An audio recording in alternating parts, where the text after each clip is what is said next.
Halo teman-teman semuanya, apa kabar? Selamat datang kembali di channel Study with Student, masih bersama saya Nusa Briansyah.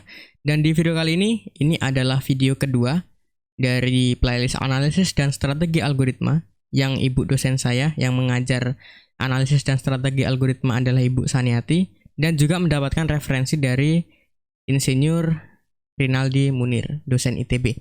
Kita masuk di video kedua mengenai kompleksitas algoritma. Jadi kita langsung aja. Apa itu kompleksitas algoritma? Jadi kita pecah dulu nih, kompleksitas algoritma. Jadi ada kompleksitas dan ada algoritma. Kompleksitas itu kepelikan, kekusutan, kerumitan, keruwetan, kesulitan gitu ya. Ini saya dapat definisinya dari KBBI, Kamus Besar Bahasa Indonesia. Dan algoritma itu definisinya adalah urutan langkah logis untuk menyelesaikan suatu masalah komputer. Kan gitu ya. Jadi kalau digabungin, kompleksitas algoritma itu adalah tingkat kerumitan yang terjadi dari algoritma yang telah dibuat atau yang dibuat gitu. Kita langsung lanjut aja mengenai good algorithm. Jadi algoritma yang bagus itu seperti apa yang dibutuhkan di analisis dan strategi algoritma ini. Jadi yang pertama, sebuah algoritma tidak saja harus benar, tetapi juga harus mangkus atau efisien. Jadi kalau kita ngebuatnya algoritma itu benar, ya emang benar. Tapi apakah itu efisien? Kan itu jadi pertanyaan gitu ya. Lalu, algoritma yang bagus adalah algoritma yang mangkus, yang efisien tadi gitu. Jadi kemangkusan algoritma itu diukur dari berapa jumlah waktu dan ruang atau space, memori yang dibutuhkan untuk menjalankannya. Jadi algoritma kita itu bisa dikatakan efisien atau mangkus itu tergantung dari berapa jumlah waktu dan ruang yang dibutuhkan untuk menjalankan program yang kita buat. Nah lalu algoritma yang mangkus itu ya ialah algoritma yang meminimumkan kebutuhan waktu dan ruang. Jadi semakin sedikit kebutuhan waktu dan ruang untuk menjalankan program kita itu efisien atau mangkus. Beda ceritanya kalau misalnya program yang kita buat itu membutuhkan misalnya memori yang sangat banyak dan waktu yang sangat lambat. Itu bukan efisien namanya. Nah, untuk efisiennya itu meminimumkan kebutuhan waktu dan ruang. Itu ya teman-teman ya. Lalu kemudian kemangkusan algoritma dapat digunakan untuk menilai algoritma yang terbaik. Ya semakin dia meminimumkan kebutuhan waktu dan ruang, ya maka algoritma kita semakin baik gitu, semakin efisien, semakin mangkus seperti itu. Nah, lalu bagaimana cara kita untuk memperhitungkan atau menghitung kebutuhan waktu dan ruang? Jadi misalnya nih, saya punya studi kasus atau kita punya sebuah program untuk menghitung rata-rata. Jadi misalnya kita punya array gitu ya, indeks ke 0 sampai indeks ke n, ada nilainya gitu, ibarat aja ada nilainya. Kemudian kita buat pseudocode-nya, kita deklarasikan variabel sekaligus kita isi assignment, itu tipe datanya integer gitu. Misalnya yang pertama length atau banyaknya data berapa. Ya, jadi anggap aja ini length dari array A gitu. Kemudian sum, jumlahnya. Pertama kita kasih jumlahnya 0. Ya karena belum ada jumlahnya gitu ya. Kemudian I sama dengan 0 juga. Karena I ini nanti ngacunya ke indeks. Indeks dimulai dari 0 gitu. Kemudian di sini ada while. Kalau I itu lebih kecil dari length, itu ya, maka sum-nya, variabel sum, itu diisi sum plus array I, gitu, indeks ke I. Kemudian nanti stepnya I++, kemudian diulangin lagi sampai I-nya tidak lebih kecil dari length, gitu. Kemudian nanti setelah while-nya atau perulangannya selesai, maka kita deklarasikan variabel AVG atau average gitu ya, yang bertipe data integer. Nah, kita isi nilainya dari sum per length. Jadi dari total nilainya dari array tersebut itu diperbanyaknya array atau banyaknya data di dalam array gitu. Beda antara jumlah data dan banyak data. Gitu. Nah, untuk menghitungnya gimana? Hitung aja. Jadi yang pertama, hitung pengisian nilai atau assignment nilainya. Yang pertama, length kita isi banyak data dari array A misalnya. Oke kan di sini ada ya. length sama dengan length A gitu. Oke, kemudian yang kedua, sum kita isi 0 nih. Kita fokus ke pengisiannya, ke sama dengan. Kemudian I kita isi 0. Kemudian apa lagi? Ada apa lagi? Ada ini nih. Sum sama dengan sum plus array A indeks ke I. Nih. Kemudian yang kedua, I++.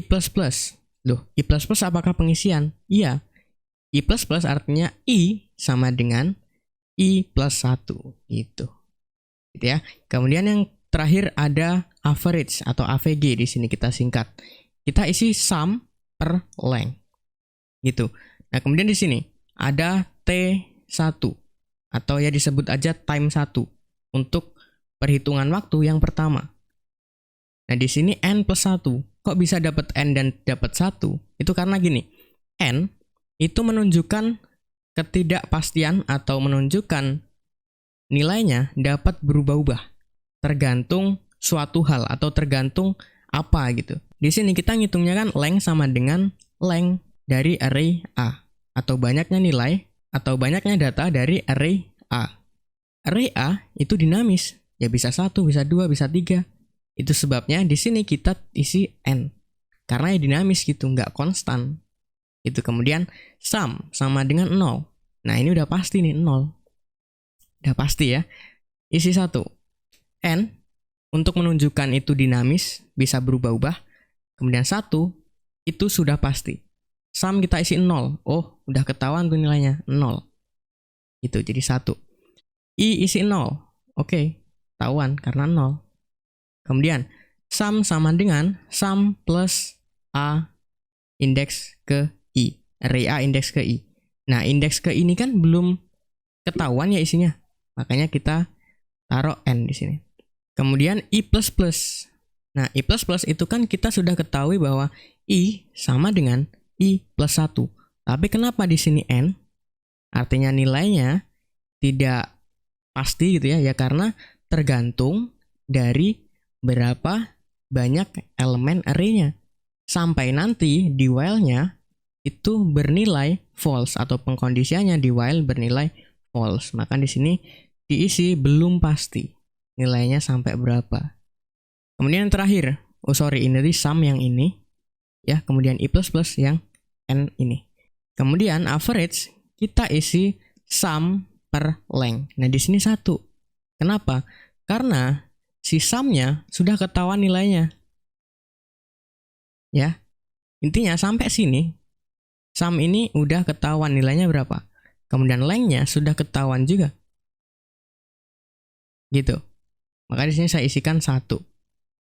Nah, kemudian ini kalau misalnya dijumlahkan gitu ya, sama dengan 3 plus 3N. Ya, jadi yang angka dijumlahkan 1 tambah 1 tambah 1, 3. N-nya ada 3. Jadi 3 plus 3N. Itu untuk hitung pengisian nilai. Untuk perhitungan pengisian nilai. Kemudian yang kedua, hitung penjumlahannya. Di sini ada 2 penjumlahan. Yang pertama, sum sama dengan sum plus array A indeks I. Di sini. Penjumlahan. Kemudian yang kedua, ada I++. Ya, I sama dengan I plus 1. Jadi kan kedua nilainya belum ada kepastian gitu ya. Belum ada kepastian nilainya berapa. Maka di sini untuk time 2 atau waktu kedua itu sama dengan 2N. Gitu aja. Kemudian perhitungan yang ketiga itu pembagian. Nah, di sini kita melakukan pembagian juga di AVG atau average sama dengan sum per length. Udah ketahuan nilainya? Jadi 1. Gitu. Maka total perhitungannya kita bisa taruh aja time ya, time 1 plus time 2 plus time 3. Ya, kita jumlahkan aja berarti 3 plus 3N A, ya ini A untuk time 1 tuh. Kemudian 2N untuk time B atau time 2. Kemudian 1 kita taruh aja C gitu ya, untuk time 3. Dan satuannya detik. Gitu teman-teman ya. Tapi ada tapinya. Tapi ini tidak dapat diterima. Gitu. Kenapa? Jadi gini, jadi mungkin teman-teman tadi di perhitungan tadi lumayan mumet gitu ya, karena ada nilai pasti, ada yang tidak pasti gitu. Tapi santai aja, itu kurang dapat diterima, jadi nggak perlu perbincangkan atau tidak perlu dibahas berulang-ulang karena itu tidak dapat diterima oleh si para ahli. Kenapa? Yang pertama, dalam implementasi tidak mempunyai berapa waktu sesungguhnya untuk melaksanakan suatu operasi tertentu. Gitu. Jadi kan tadi kalau pengisian itu 1 gitu ya. Kalau yang nilainya tidak pasti N, itu tidak. Jadi di implementasi itu tidak mempunyai berapa waktu sesungguhnya untuk melakukan suatu operasi tertentu. Itu alasan yang pertama. Alasan yang kedua, komputer dengan arsitektur yang berbeda akan berbeda pula lama waktu untuk setiap jenis operasinya. Ya beda ya, jadi yang RAM-nya 8GB mungkin lebih cepat daripada yang RAM-nya 4 gitu. Jadi untuk perhitungan yang seperti tadi itu tidak dapat menjadi patokan. Kemudian selanjutnya, selain bergantung pada komputer, kebutuhan waktu sebuah program juga ditentukan oleh compiler bahasa yang digunakan. Ya, karena kalau kita ngoding, kita implementasi, pasti di dalam bahasa pemrograman ada compiler, di mana compiler akan menerjemahkan kode program kita ke kode mesin. Nah, compiler itu juga membutuhkan waktu untuk menjalankan program kita. Bukan hanya kode program kita aja yang dihitung, tapi compiler juga perlu waktu untuk mengeksekusi program yang kita jalankan. Gitu. Jadi nggak melulu tentang kode program, tapi compiler harus diperhitungkan juga. Gitu. Kemudian yang keempat, model abstrak pengukuran waktu atau ruang itu harus independen dari pertimbangan mesin dan compiler apapun. Ya harus independen, harus sesuai gitu. Dari pertimbangan mesin dan compiler apapun. Jadi antara misalnya si bahasa C Crash misalnya atau C++ dengan Java, itu compilernya beda. Waktu pengeksekusiannya itu juga berbeda. Gitu teman-teman ya. Kemudian ada informasi tambahan dari kompleksitas waktu dan ruang ini. Yang pertama, besaran yang dipakai untuk menerangkan model abstrak pengukuran waktu dan ruang ini adalah kompleksitas algoritma. Kemudian yang kedua, ada 2 macam kompleksitas algoritma, yaitu kompleksitas waktu dan kompleksitas ruang. Dan itu akan kita bahas di video selanjutnya mengenai kompleksitas waktu dan ruang.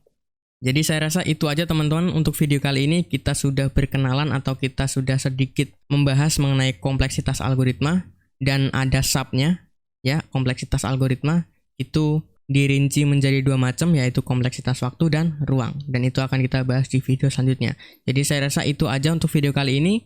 Saya Nusa Briansyah pamit, saya ucapkan terima kasih, thank you, keep learning and keep spirits.